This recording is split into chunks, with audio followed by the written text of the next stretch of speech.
Halo guys, welcome back to my channel Edwin Media. Kali ini kita bakal bahas Liga 1 Indonesia.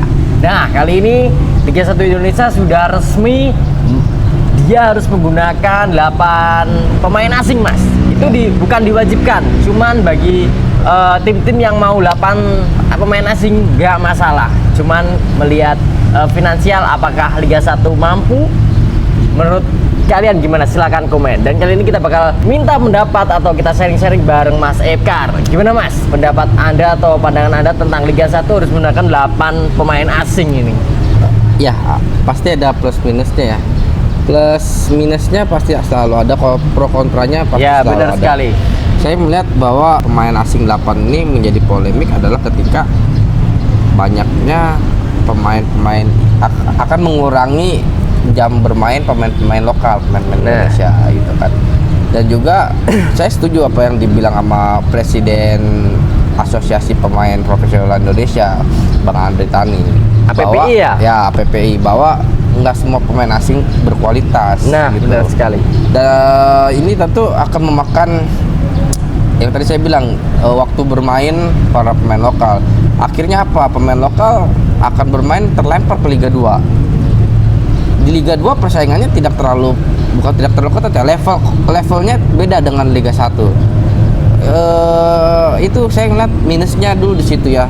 Untuk plusnya mungkin akan menambah daya tarik liganya aja, dan juga penonton lebih banyak mungkin Mas ya. Sponsor juga masuk. Sponsor mungkin, tapi kalau untuk penonton saya belum tahu juga ya.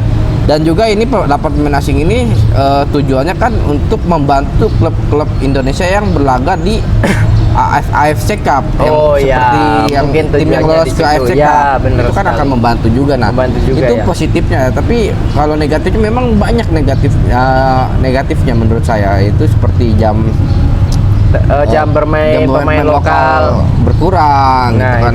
Tapi kita tinggal lihat pelatihnya Mas. Gimana kalau pelatihnya memang nggak suka cara bermainnya atau nggak cocok, pasti kan pemain asing juga bakal kegeser Mas. Betul, itu betul. Cuman menurut saya ya bagaimanapun pemain asing pasti mereka punya jiwa yang dia nggak mau posisinya fighter lah ya Mas ya, nggak mau posisinya tergantikan gitu. Itu yang karena bisa dibilang saya dibayar nih besar, tapi saya kontribusi belum ada. Kontribusi harus ada. Itu yang harus pemain asing tunjukkan seperti itu profesional pemain asing seperti itu. Nah, itu apa yang menjadi pertimbangan banyak klub-klub Liga 1 untuk memakai 8 pemain asing. Tapi yang saya lihat memang saya sangat setuju dengan Presiden APPI gitu, bahwa 8 itu kebanyakan ya. Saya bilang karena sejak dulu itu pemain asing ya tidak lebih dari 5 pemain. Tahun kemarin 6 ya Mas. Tahun kemarin 6. Tapi kan 6 juga dengan catatan 1 tidak bermain. Iya gitu. Benar. Itu yang menjadi apa ya, saya bilang ya, ini kan 8 pemain asing tidak terlalu hanya APPI yang mempermasalahkan ini, karena ya, benar sekali, timnasnya sedang bagus. Benar. Kalau timnasnya sedang jelek, ini akan menjadi masalah kalau pemain asing 8 ini. Menurut saya seperti itu. Benar. Ini kan timnas kita lagi naik lah. Lagi naik. Karena nggak akan menjadi permasalahan. Tapi kalau timnas kita lagi jelek, itu akan menjadi sebuah permasalahan bahwa 8 pemain asing, dan karena jam bermain pemain lokalnya berkurang. Nah, apalagi kita ini Indonesia sedang kurang krisis striker lokal yang tajam. Ya, benar sekali. Yang terakhir menjadi top skor di Liga Indonesia itu hanya Boa Solosa. Pemain Indonesia yang menjadi top skor itu pun terjadi di tahun 2014, ISL 2000. Udah lama sekali, udah 10 tahunan. Itu yang saya lihat, makanya kita kekurangan striker. Itu striker di timnas Indonesia juga kan cuma siapa? Ramadan Sananta, ada Hoki Caraka yang Caraka juga jarang dimainkan, ya, hanya dari bangku cadangan. Dimas Derajat juga dari bangku cadangan. Semua ada Dendi dulu. 3 striker ini dari cadangan semua, ya kan? Karena striker utamanya strike kita kan di diaspora, pemain naturalisasi. Nah, ini kita yang menjadi krisis itu ya, pemain depan ini itu saya melihat dampaknya seperti itu gitu. Kita kurang striker. Benar sekali, oke. Dan di sini para pemain yang kemarin main di Liga 1 dia pada pindah ke tim yang lebih membutuhkan dia. Ya. Di kontraknya cuma 1 tahun 2 tahun.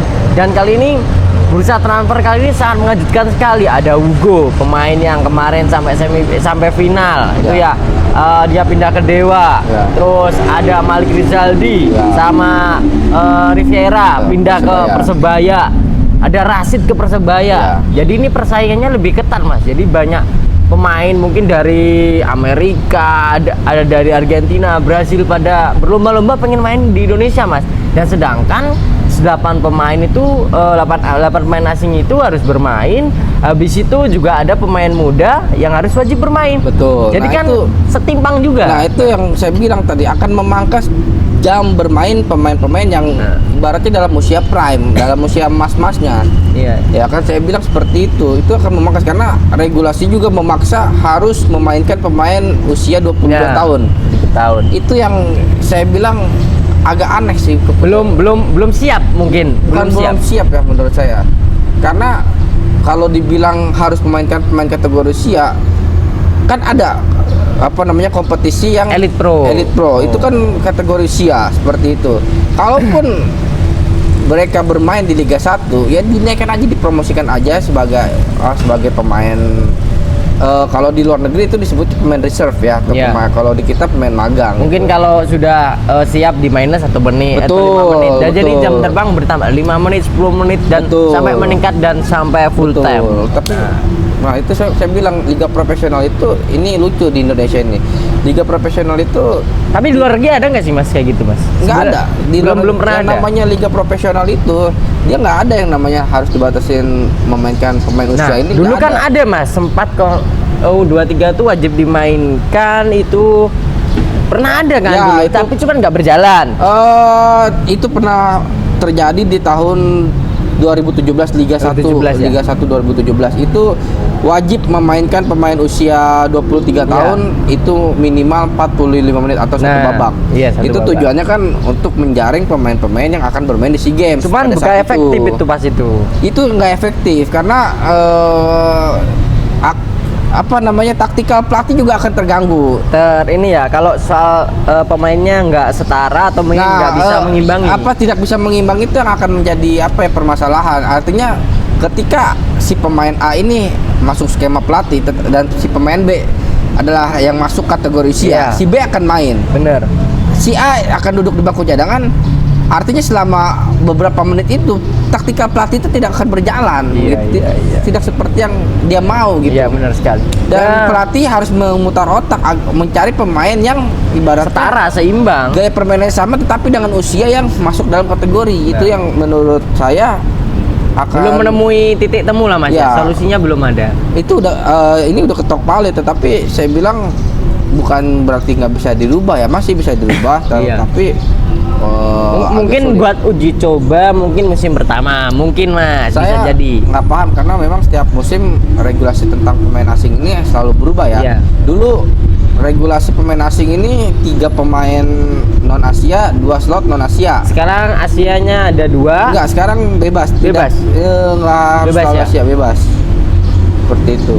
Karena ini banyak tim yang merekrut pemain Asia karena bayaran pemain Asia ini lebih murah daripada pemain Amerika Latin atau Afrika atau dari Eropa. Itu lebih murah karena banyak yang asing seperti itu. Karena mungkin harga pemain Indonesia yang mahal, Mas. Nah, ini juga harga Indonesia mahal sekali. Terkait harga dan gaji, saya bilang ini juga akan menurunkan nilai pasar dari pemain ketika 8 pemain asing ini diterapkan untuk pemain lokal ya. Iya, benar. Karena di Liga 2 boleh pakai pemain asing hanya 2 kalau hanya 2 ya. Tapi yang saya lihat ini bakal banyak pemain yang berbondong-bondong bermain di Liga 2 dan mau nggak mau dia harus menurunkan gajinya, menurunkan harga pasarnya seperti itu. Itu yang ini kan berkaitan dengan cari makan orang gitu.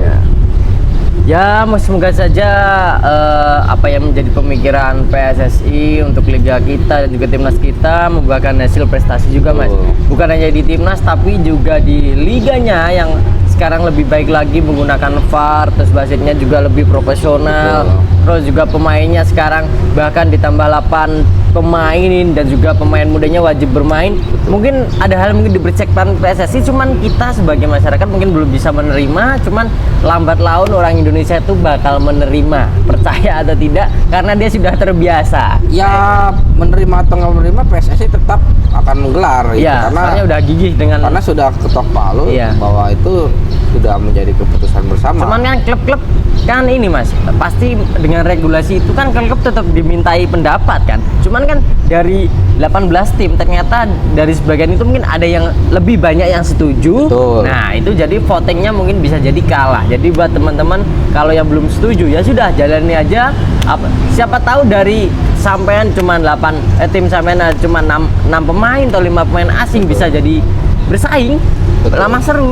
Jadi bisa buat pertimbangan tahun ke depan. Betul. Nah, itu jadi yang saya khawatirkan 8 pemain asing ini justru akan mengganggu finansial klub ketika finansial klubnya. Nah, itu Agak menurun lah ya. Agak terganggu, ini yang akan menjadi pertanyaan seperti itu karena pemain asing mereka tentu profesional, nggak mau gajinya ditunda, nggak mau yang namanya hak mereka ditahan-tahan. Iya, itu yang mungkin akan menjadi permasalahan ketika ada klub yang ibaratnya udah kapalnya udah mau tenggelam nih, udah kalau bahasa sepak bolanya kan gejala finansial, masuk angin kan. Kalau bahasa sepak bola kita kan gejalanya udah gejala masuk angin, itu akan berbahaya gitu. Nah, itu tadi karena banyak kasus pemain asing tidak dibayar, itu pemain asing ini lapor ke FIFA dan FIFA mempermasalahkan banyak gaji ini, termasuk ada Persija Jakarta, ada Persikabo Bogor, itu yang PSS Sleman, itu juga tim-tim yang menjadi sorotan karena tidak membayar gaji pemain asing. Beruntungnya Persija udah selesai dengan kasus dengan FIFA itu. Nah, tinggal bagaimana kedepannya apakah akan ada seperti ini ketika ada tim yang dalam arti ya udah goyang masuk angin. Iya. Pemain ini lapor ke FIFA terkait dengan penundaan gaji ini, itu kan jadi permasalahan, kan jelek juga kan nama klub dan nama liga kita ya. Nah, cuman itu yang bisa kami sampaikan. Kemudian kalau ada isi daging-daging yang bisa kalian menjadikan referensi atau bersetuju dengan pendapat kami, kalian bisa komen di bawah ya lor. Dan jangan lupa selalu pantengin channel 2 Media karena kami selalu akan beri kabar terupdate tentang liga-liga bola di Indonesia maupun di luar negeri. Oke lor, terima kasih sudah mengunjungi channel 2 Media dan sudah menonton. Ada saya 2 Media dan rekan saya Efkar. Mantap.